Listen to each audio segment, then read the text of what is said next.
L'IGF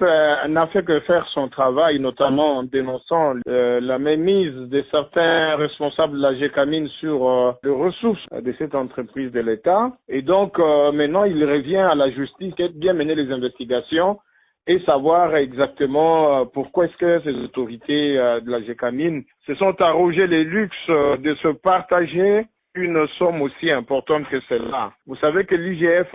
comme je le disais tantôt, en tant qu'inspecteur de la corruption, a bien fait, notamment en mettant à la disposition du procureur général près la Cour de cassation, notamment ces informations, pour que celui-ci ou les autres procureurs puissent ouvrir justement des investigations, des enquêtes, interroger les gens, recevoir les documents, examiner notamment les règlements intérieurs de la GECAMIN et aussi les pratiques en la matière, pour justement qu'on sache pourquoi est-ce que ces gens-là ont fait ce qu'ils ont fait et qu'ils répondent justement de leurs faits devant la loi. Quelles seraient les conséquences positives pour le Congo en cas de clarification de cette affaire? Ça signifie qu'il y a beaucoup d'autres dossiers qui vont rebondir, parce que là, beaucoup de gens se disaient, mais à quoi ça sert de dénoncer, ou même les gens de l'IGF, par moment, ils se disent à quoi ça sert de dénoncer, ou de faire des enquêtes, si on sait qu'après, ces enquêtes ne